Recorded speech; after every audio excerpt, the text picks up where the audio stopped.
ಹಾಸನ ಜಿಲ್ಲೆಯಲ್ಲಿ ಆಲೂರು ತಾಲೂಕು ಗುಡ್ನಳ್ಳಿಗೆ ನಾನು ಭೇಟಿ ಮಾಡಿದ್ದೀನಿ. ಈ ಸಮಸ್ಯೆ ಏನು ಇವತ್ತಿಂದ ಅಲ್ಲ, ಕಳೆದ 15 ದಿನದೂ ಕೂಡ ರೈತರು ಕಂಗಾಲಾಗಿದ್ದಾರೆ. ಇಲ್ಲಿ ಬಹುಮುಖ್ಯ ಬೆಳೆ ಜೋಳ. ಹಿಂದೆ ಆಲೂಗೆಡ್ಡೆ ಇತ್ತು, ಈಗ ಆಲೂಗೆಡ್ಡೆ ಸರ್ವನಾಶ ಆಗಿದ್ದಾರೆ ಅಧಿಕಾರಿಗಳ ನಿರ್ಲಕ್ಷ್ಯದಿಂದ.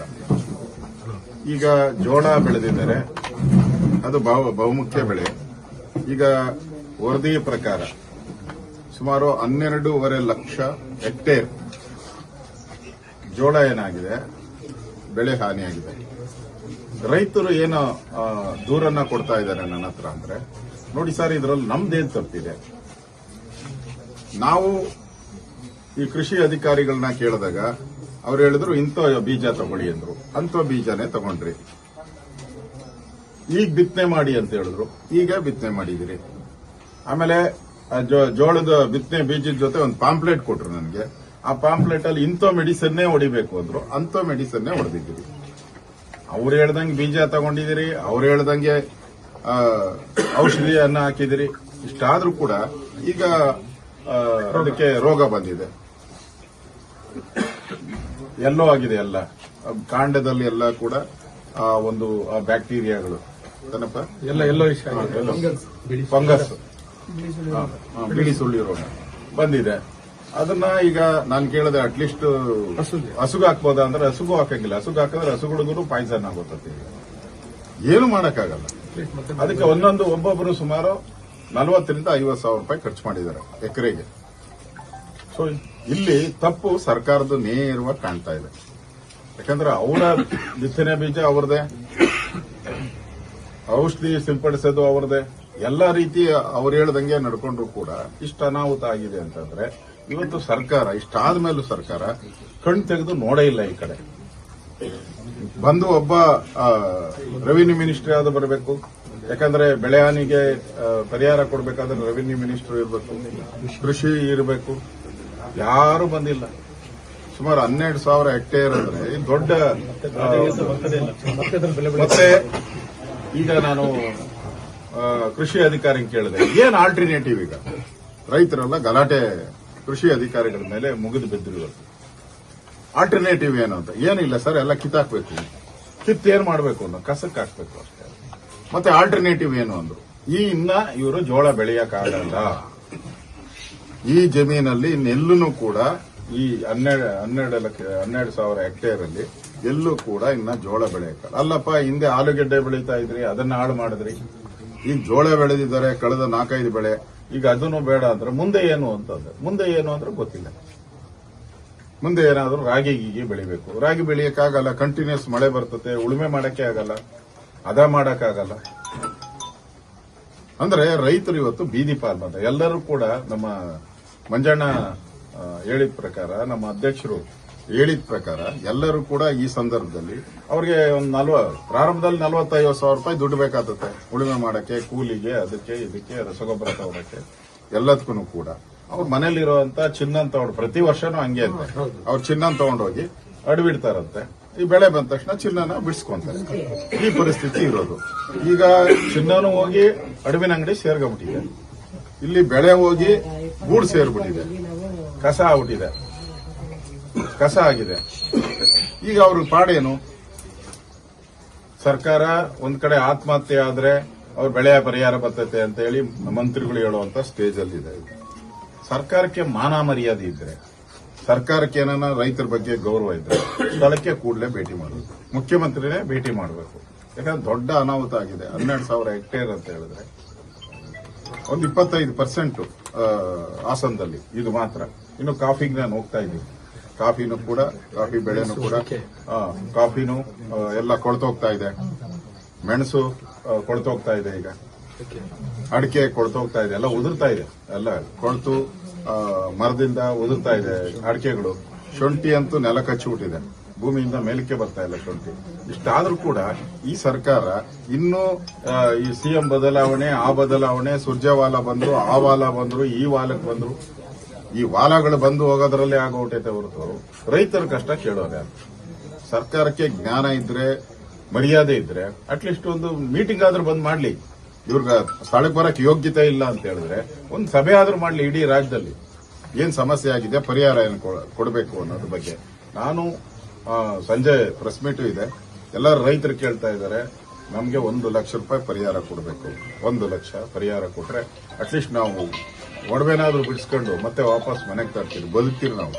ಇಲ್ಲಾಂದ್ರೆ ಎಕರೆಗೆ, ಇಲ್ಲಾಂದ್ರೆ ನಾವು ಬೀದಿ ಪಾಲಾಗ್ತೀರಿ ಅಂತ ಅವ್ರು ಡಿಮ್ಯಾಂಡ್ ಮಾಡಿ.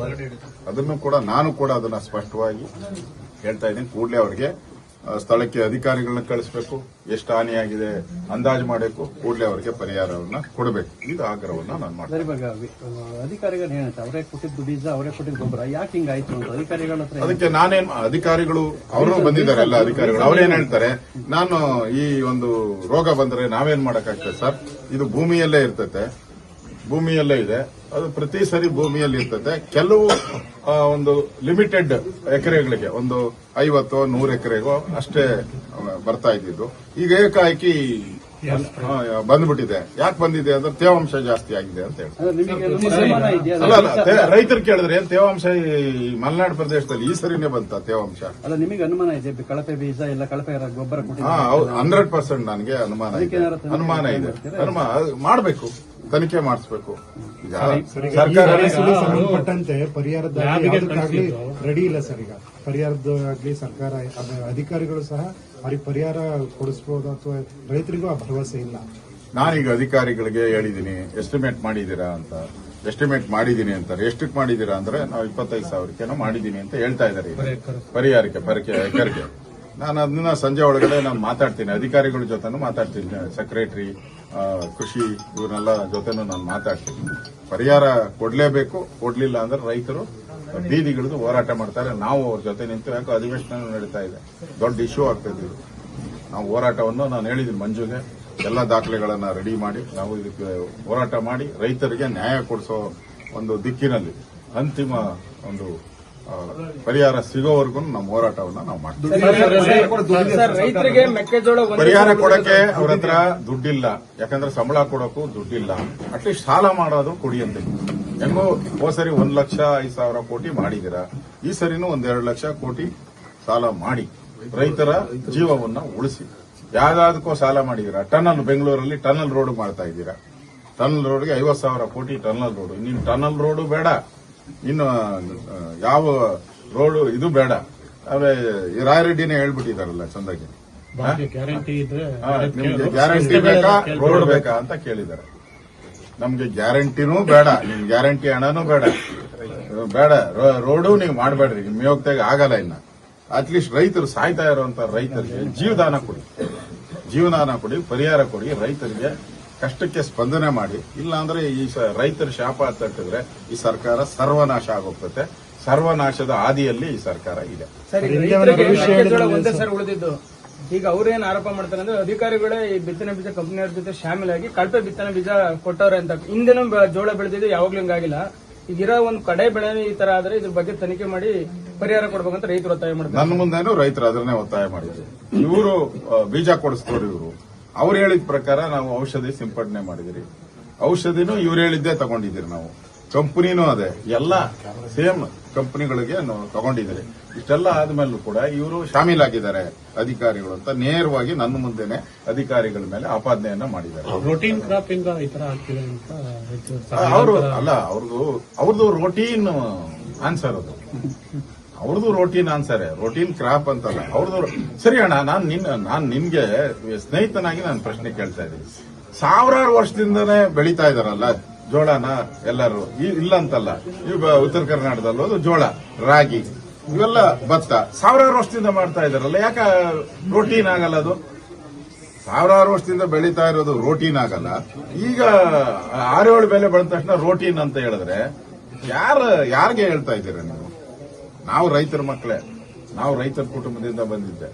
ನಾವು ಹೊಲಗಳಲ್ಲಿ ಕೆಲಸ ಮಾಡಿದಿರಿ. ನಾವು ಕೂಡ ಈಗ ಬೆಂಗಳೂರು ಆಗಿರ್ಬೋದು, ನಾವು ಸಣ್ಣ ಹುಡುಗರಿದ್ದಾಗ ಎಲ್ಲ ನಮ್ದೂನು ಹಳ್ಳಿನೇ, ಜಾಲಹಳ್ಳಿ ನಮ್ದೂನು. ಅದರಿಂದ ಯಾರಿಗೋ ತಿಪ್ಪೆ ಸಾರ್ಸಕ್ಕೆ ಇವರೇನು ಬರೋದು ಬೇಡ. ಸರ್ಕಾರದ ಭವಿಷ್ಯ ಹೇಳಿದ್ರಲ್ಲಿ ಅದೇ ನಿಜ ಆಗೋಗ್ತಲ್ಲ, ನನ್ನ ಶಾಸ್ತ್ರನೇ ನಿಜ ಆಗೋಯ್ತಲ್ಲ. ಈಗ ನಾನು ಹೇಳಿದೆ, ಕಾಂಗ್ರೆಸ್ MLA ಹೇಳ್ತಾ ಇದಾರಲ್ಲ. ಈಗ ರಾಮನಗರದ MLA ನೋಟಿಸ್ ಕೊಟ್ಟ ಮೇಲೆ ಹೇಳ್ತಾ ಇದ್ದೀನಿ ಮನುಷ್ಯರೇ, ನೋಟಿಸ್ ಕೊಟ್ಟಿದ್ದೀರಾ, ನಾನು ಹೇಳ್ತಾ ಇದ್ದೀನಿ ಏನ್ ಮತ್ತೆ ಮಾಡ್ರಿ ಅಂತ. ಅವ್ರ ಏನ್ ಮಾಡ್ತೀಯಪ್ಪ ಅವನ್ನ, ಕಾಂಗ್ರೆಸ್ MLA ನ ಇವರು ಅವನ್ನ ಗುಂಡಿ ಕೊಡಿತಾರೆ, ಇವರು ಏನ್ ಮಾಡ್ತಾರ, ಅವ್ರನ್ನ ಪಾರ್ಟಿಯಿಂದ ಸಸ್ಪೆಂಡ್ ಮಾಡ್ತೀರಾ? ಮಾಡಿ ನೋಡೋಣ ದಮ್ಮಿದ್ರೆ ನಿಮ್ಗೆ. ಡಿ.ಕೆ. ಯಾರು, ಡಿ.ಕೆ. ಶಿವಕುಮಾರ್ ಅವರು ಯಾರು ಹೇಳ್ತಾರೆ, ಅಭಿಮಾನದಿಂದ ಹೇಳ್ತಾರೆ ಅಂತ ಇವತ್ತು ಸ್ಟೇಟ್ಮೆಂಟ್ ಕೊಟ್ಟಿದ್ದಾರೆ. ಜನ ಸ್ವಾಮೀಜಿ ಅವರು ಹೇಳಿದಾರಲ್ಲ, ಅವಕಾಶ ಕೊಡಬೇಕಾಯ್ತು, ಅಭಿಮಾನದಿಂದ ಹೇಳಿದ್ದಾರೆ. ಏನ್ ಮಾಡಕ್ಕೆ, ಕಾಂಗ್ರೆಸ್ ಅಧ್ಯಕ್ಷರು ಒಂದ್ ಕಡೆ ನೋಟಿಸ್ ಕೊಡ್ತಾರೆ, ಇನ್ನೊಂದ್ ಕಡೆ ಅಭಿಮಾನದಿಂದ ಹೇಳಿದ್ದಾರೆ ನಾನು ಮುಖ್ಯಮಂತ್ರಿ ಆಗಿ ಅಂತ. ಅಂದ್ರೆ ಅರ್ಥ ಆಯ್ತಲ್ಲ ಅವರಿಗೆ. ಇದೆಲ್ಲ ಮ್ಯಾಚ್ ಫಿಕ್ಸಿಂಗ್ ರೀ. 2.5 ವರ್ಷ 2.5 ಮ್ಯಾಚ್ ಫಿಕ್ಸಿಂಗ್. ಬದಲಾಗ್ತಾರೆ. ಲಾರಿ ಅವರ ನಾನು ಅದೇ ಕವಡೆ ಆಯ್ತಲ್ಲ, ಯಾರು ನೋಡೋಣ. ಈಗ ನಾನು ಡೇಟ್ ಕೊಟ್ಟಿದ್ದೀನಪ್ಪ, ಅಕ್ಟೋಬರ್ ನವೆಂಬರ್ ಅಲ್ಲಿ ಆಗುತ್ತೆ ಅಂತ. ಆದ್ರೆ ಏನ್ ಹೇಳ್ತಾರೆ, ಆದ್ರೆ ಏನು ಹೇಳ್ಬೇಕಲ್ಲ ಅವರು. ಇಲ್ಲ ಅಂದ್ರೆ ಈಗ ನಾನು ಕಾಂಗ್ರೆಸ್ ಅವರಿಗೆ ಓಪನ್ ಚಾಲೆಂಜ್ ಕೊಡ್ತಾ ಇದ್ದೀನಿ. ಇದನ್ನ ಅನೌನ್ಸ್ ಮಾಡ್ಬೇಕಾಗಿರೋರು ಯಾರು? ಓಪನ್ ಚಾಲೆಂಜ್ ಕಾಂಗ್ರೆಸ್ ಅಧ್ಯಕ್ಷರು ಖರ್ಗೆ ಅವ್ರ ಬಾಯಲ್ಲಿ ಹೇಳಿಸ್ಬಿಡಿ. ನಾವು 5 ವರ್ಷಗಳ ಕಾಲ ಸಿದ್ದರಾಮಯ್ಯನವರೇ ಮುಖ್ಯಮಂತ್ರಿ ಕರ್ನಾಟಕದಲ್ಲಿ ಅನೌನ್ಸ್ ಮಾಡ್ಬೋದು, ಮುಗಿದೋಯ್ತು. ನಾವು ಕವಡೆ ಶಾಸ್ತ್ರನೂ ಇಲ್ಲ, ಗಿಳಿ ಶಾಸ್ತ್ರನೂ ಇಲ್ಲ, ಎಲೆ ಶಾಸ್ತ್ರನೂ ಇಲ್ಲ, ಯಾವ ಶಾಸ್ತ್ರನೂ ಇಲ್ಲ. ಅಶೋಕ್ ಒಂದು ಆಯ್ತು ಅಲ್ಲ, ಒಂದೇ ನಿಮಿಷ, ಅಟ್ಲೀಸ್ಟ್ ಹಾಳಾಗೋಗ್ಲಿ. ಅವ್ರು ದೂರ ಅವರೇ ಡೆಲ್ಲಿಯಲ್ಲಿ. ಇಲ್ಲಿ ಕರ್ನಾಟಕದಲ್ಲಿರೋ ಕಾಂಗ್ರೆಸ್ ಅಧ್ಯಕ್ಷ ಯಾರಪ್ಪ? ಡಿ ಕೆ ಶಿವಕುಮಾರ್ ಒಂದು ಪ್ರೆಸ್ ಮೀಟ್ ಕರೀಲಿ, ನಾಳೆ ಕರೆದ್ಬಿಟ್ಟು ಪ್ರೆಸ್ ಮೀಟ್ ಅಲ್ಲಿ ಸಿದ್ದರಾಮಯ್ಯನವರು 5 ವರ್ಷ ಮುಖ್ಯಮಂತ್ರಿ ಆಗಿರ್ತಾರೆ, ನಾನ್ ಮುಖ್ಯಮಂತ್ರಿ ಆಗಲ್ಲ ಅಂತ ಅನೌನ್ಸ್ ಮಾಡ್ಬಿಡ್ಲಿ. ನಾನ್ ನಾಳೆನೆ ಬಿಟ್ಬಿಡ್ತೀನಿ. ಸರ್, ಈ ಎಲ್ಲಾ ಪ್ರಶ್ನೆಗಳಿಗೆ ಮಾಧ್ಯಮಗಳು ಮತ್ತು ವಿರೋಧ ಪಕ್ಷಗಳು ಮಾಡ್ತಾ ಇರೋದು, ಹೇಳ್ತಾ ಇರೋದು, ನಾವೇ ನಿಮಗೆ ಹೇಳಕ್ ಬಂದಿದ್ವಾ 2 ವರ್ಷ ಮಾಡ್ಕೊಳ್ತೀವಿ, ಚೇಂಜ್ ಮಾಡ್ಕೊಳ್ತೀವಿ ಅನ್ನೋ ಮಾತುಗಳನ್ನ ಈ ಪ್ರಶ್ನೆ ನೀವು ಹೇಳಿ. ಮಾಧ್ಯಮ 4ನೇ ಆಧಾರ ಸ್ತಂಭ ಅಂತ ಹೇಳಿದ್ದಾರೆ. ಇದೇ ಬೇರೆ ಬೇರೆ ನೀವು ಕರೀರಿ, ಯಾವ್ದಾನ ಮಾಧ್ಯಮದೊಂದು ಫಂಕ್ಷನ್ ಕರೆದಾಗ ಅವ್ರೇನ್ ಹೇಳ್ತಾರೆ, ಮಾಧ್ಯಮ 4ನೇ ಅಂಗ ಅಂತ ಹೇಳ್ತಾರೆ. ನ್ಯಾಯಾಂಗ, ಕಾರ್ಯಾಂಗ ಇವೆಲ್ಲ ಹೇಳೋದ್ರಲ್ಲಿ. ಅದನ್ನೇ ಸುಳ್ಳು ಅಂತಂದ್ರೆ ನಿಜ ಯಾವುದಂಗಾರೆ? ಇವಾಗ ಅನ್ನಭಾಗ್ಯ ಈಗ 250 ಕೋಟಿಗೆ ಲಾರಿ ಅವರೆಲ್ಲ ನಿಲ್ಸಿರೋಂಥದ್ದು. ಸೊ ಇದ್ರ ಬಗ್ಗೆ ಈಗ ಅದು ಅವರು ಕೂಡ ಈಗ ಅದನ್ನು ಪೂರೈಸಕ್ಕಾಗಲ್ಲ, ಅವರು ಹಣ ನೋಡ್ರಿ, ಯಾರ ಹತ್ರ ಈಗ ಅವರು ಕರ್ನಾಟಕದ ಬಜೆಟ್ ಏನಿದೆ, ಉಳಿತಾ ಇದ್ದಿದ್ದೆ 80,000 ಕೋಟಿ ನಮ್ಮ ಹತ್ರ ಅಭಿವೃದ್ಧಿಗೆ. 4 ಲಕ್ಷ ಚಿಲ್ಲರೆ ನಮ್ದು ಬಜೆಟ್ ಏನಿದೆ, ಅದರಲ್ಲಿ ಉಳಿತಾ ಇದ್ದಿದ್ದು 80,000 ಕೋಟಿ ನಾವು ಅಭಿವೃದ್ಧಿಗೆ ಕೆಲಸ ಮಾಡಬೇಕಾಯ್ತು. ಅಂದ್ರೆ ಆನ್ ಗೋಯಿಂಗ್ ವರ್ಕ್ಸ್ ಎಲ್ಲ ಇರ್ತದೆ, ಇವೆಲ್ಲ ಕೊಡಬೇಕಾಯ್ತು. ಇವರು 65,000 ಕೋಟಿ ಈ ಫ್ರೀಗಳಿಗೆ ಕೊಟ್ಟ ಮೇಲೆ ಉಳಿದಿದ್ದು ಎಷ್ಟು ಉಳಿತೈತೆ? ಯಾರು ಕೊಡಕ್ಕಾಗತ್ತೆ? 15,000 ಕೋಟಿಯಲ್ಲಿ ಜಿಲ್ಲೆಗೆ ಎಷ್ಟು ಕೊಡ್ತೀರಿ ಹೇಳ್ರಿ? ಜಿಲ್ಲೆಗೆ ನಾವಿದ್ದಾಗ ಒಂದೊಂದು ಕಾನ್ಸ್ಟಿಟ್ಯೂನ್ಸಿಗೆ 1,000 2,000 ಕೋಟಿ ಕೊಟ್ಟಿದ್ದೀರಿ ಅಭಿವೃದ್ಧಿ ಕಾರ್ಯಕ್ಕೆ 4 ವರ್ಷದಲ್ಲಿ. ಇವ್ರ ಯೋಗ್ಯತೆಗೆ 500 ಕೋಟಿನೂ ಕೊಡಕ್ಕೆ ಯೋಗ್ಯತೆ ಇಲ್ಲ. ಒಂದೊಂದು ಕಾನ್ಸ್ಟಿಟ್ಯೂನ್ಸಿಗೆ 100 ಕೋಟಿ ಇಲ್ಲ, 50 ಕೋಟಿನೂ ಇಲ್ಲ. ಹೇಳಿದಾರಲ್ಲ ಇವನು ಗುಲ್ಬರ್ಗ MLA, 2 ವರ್ಷದಿಂದ ತೆಂಗಿನಕಾಯಿ ಹೊಡೆದೆ, ಇನ್ನು ಅದು ಕೆಲಸನೇ ಪೂಜೆ ಶುರುವಾಗಿಲ್ಲ ಅಂತ ಹೇಳಿದ್ದಾರೆ. ಯಾರು? BR ಪಾಟೀಲ್ 2 ವರ್ಷದಿಂದ ಅಂತ ತೆಂಗಿನಕಾಯಿ ಹೊಡೆದಿದ್ದು. ಗುದ್ಲಿ ಪೂಜೆಲ್ ತೆಂಗಿನಕಾಯಿ ಹೊಡೆದಿದ್ದು ಇನ್ನು ಆಗಿಲ್ಲ ಅಂತ ಅವ್ರ MLAಗಳೇ ಹೇಳ್ತಾ ಇದಾರಪ್ಪ. ಒಬ್ಬ ನೇಣಾಕಂತೀನಿ ಅಂತ ಹೇಳಿದ್ರಲ್ಲ, ಯಾರು? ದಾವಣಗೆರೆ MLA ಕಾಂಗ್ರೆಸ್ ಅವರು, ನಾನು ನೇಣಾಕೊಂಡ್ಬಿಡ್ತೀನಿ ಅನುದಾನ ಕೊಡಲಿಲ್ಲ ಅಂದ್ರೆ. ಈ ಸ್ಥಿತಿ ಕರ್ನಾಟಕದಲ್ಲಿ ಅನುದಾನ ಅಲ್ಲ, ಸಂಬಳ ಕೊಟ್ರೆ ಸಾಕಾಗ್ಬಿಟ್ಟೈತೆ, ಆ ಪರಿಸ್ಥಿತಿ ಇರುವಂತದ್ದು. ಅದಕ್ಕೆ ರಾಯರೆಡ್ಡಿ 1 ಅಲ್ಲ 4 ಬಾರಿ ಹೇಳಿದ್ದಾನೆ, ಮೋಸ್ಟ್ ಕರಪ್ಟ್ ಈ ದೇಶದಲ್ಲಿ ಯಾವ್ದಾದ್ರು ರಾಜ್ಯ ಇದೆ ಅದು ಕರ್ನಾಟಕ ಅಂತ ಅವರೇ ಹೇಳ್ಬಿಟ್ಟಿದ್ದಾರೆ. ರಾಯರೆಡ್ಡಿನೇ ಫೈನಾನ್ಸ್ ಅಡ್ವೈಸರ್ ಅವರು.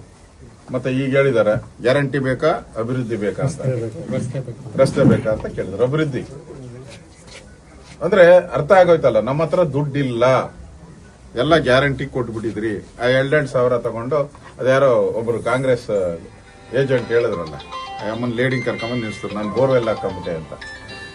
2,000ದಲ್ಲಿ ನಮ್ಮ ಬೋರ್ವೆಲ್ ಹಾಕಿದ್ರಿ. ನೀವೇ ಹೇಳಿ, ಒಂದು ಬೋರ್ವೆಲ್ ಹಾಕ್ಬೇಕಾದ್ರೆ 10 ರಿಂದ 12 ಲಕ್ಷ ಖರ್ಚಾಗ್ತದೆ ಸರ್ವಿಸ್ ತಗೊಳಕ್ಕೆ, ಎಲೆಕ್ಟ್ರಿಕ್ ಎಲ್ಲ ಸೇರಿ. ಅದೆಂಗೆ ಅಮ್ಮ 2,000ದಲ್ಲಿ ಆಯ್ತು, 2,000 ಒಂದು ವರ್ಷದ ತಗೊಳ್ಳಿ 24,000 ಆಯ್ತಪ್ಪ. ಬರೀ ಬೋರ್ ಕೊರೆಯಕ್ಕಾಗಲ್ಲ, ಕೊರೆಯಕ್ಕಾಗಲ್ಲ ರೀ, ಅವ್ರಿಗೆ ಅಡ್ವಾನ್ಸ್ ಕೊಡಕ್ಕಾಗಲ್ಲ. ನೀನು ಈಗ ಕೊಡ್ಬೇಕಾದ್ರೆ ವಿದ್ಯುತ್ ಫ್ರೀ ಈಗ ಒಂದ್ ಕನೆಕ್ಷನ್ ತಗೊಬೇಕಾದ್ರೆ ನಿಮ್ಗೆ 2 ಲಕ್ಷ ರೂಪಾಯಿ ಲಂಚ ಕೊಡ್ಬೇಕು. ಈಗ 2,000 ರೂಪಾಯಿದು ಬಿರಿ ಆ ಲಂಚಕ್ಕೆ ಆಗೋತದೆ. ಇವ್ರು 2,000 ಹಿಂಗ್ ಕೊಡೋದು, ಕರೆಂಟ್ ಕನೆಕ್ಷನ್ ತಗೊಂಡಕ್ಕೆ 2 ಲಕ್ಷ ಕೊಡ್ಬೇಕಲ್ಲ, ಈಗ ಕೊಡಬೇಕಲ್ಲ, ಅಲ್ಲೇ ಹೊರಟೋಯ್ತು. ಇನ್ನು ಬೋರ್ವೆಲ್ ಹಾಕೋದೆಲ್ಲಿ? ಟಿಸಿಗಳು ಹೊಸ ಟಿಸಿ ಅದೇ ಹೊಸ ಟಿಸಿ ಇದೆ ಹೇಳ್ತಾ ಇರೋದು. ಆ ಪರಿಸ್ಥಿತಿ ಇದೆ ಈಗ ರಾಜ್ಯದಲ್ಲಿ.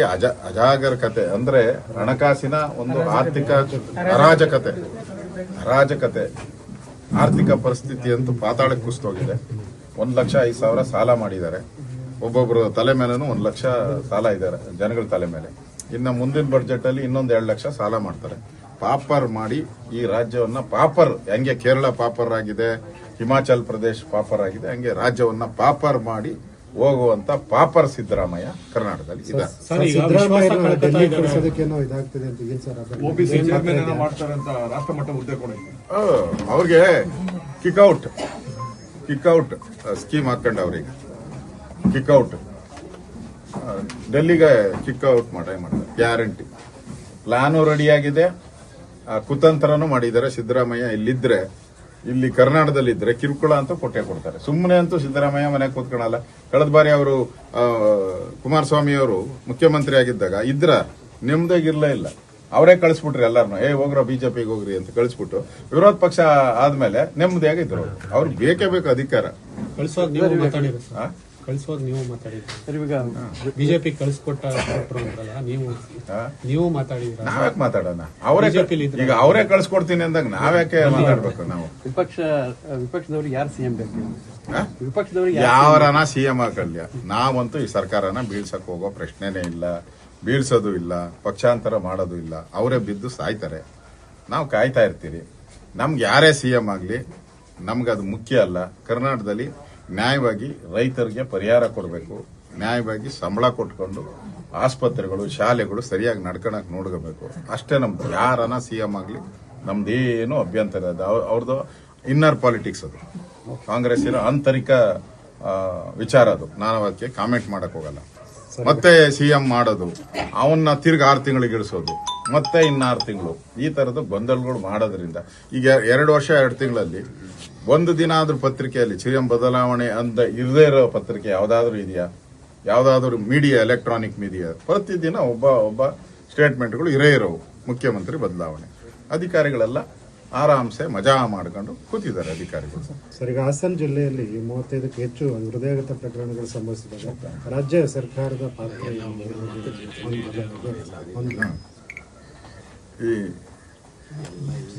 ಇದು ಬಹಳ ನೋವಿನಿಂದ ಹೇಳುವಂತ ಒಂದು ವಿಚಾರ. ಇದು ಹಾಸನದಲ್ಲೇ ಪದೇ ಪದೇ ಆಗ್ತಾ ಇದೆ. ಅದಕ್ಕೆ ಮುಖ್ಯಮಂತ್ರಿ ರಿಯಾಕ್ಷನ್ ಕೊಟ್ಬಿಟ್ಟಿದ್ದಾರೆ. ಏನಂತಂದ್ರೆ ಇದು ಕೋವಿಡ್ ಲಸಿಕೆಯಿಂದ ಆಯ್ತು ಅಂತ ಹೇಳಿ ಕೊಟ್ಟಿದ್ದಾರೆ.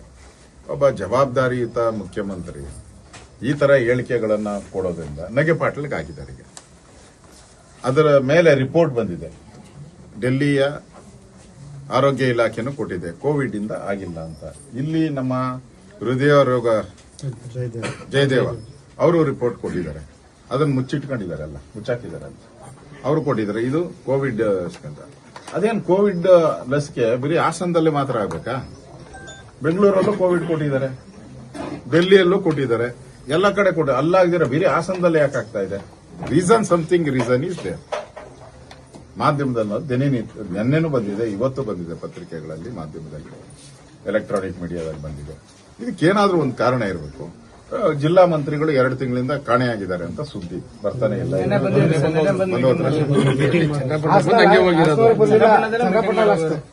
ಹಾಸನಕ್ಕೆ ಬಂದಿಲ್ಲ, ಹಾಸನಕ್ಕೆ ಬಂದಿಲ್ಲ, ಅಲ್ಲಿಂದ ಅಲ್ಲೇ ಹಂಗೆ ಹೊರಟು ಹೋಗ್ತಾರೆ, ಬರಲೇ ಇಲ್ಲ.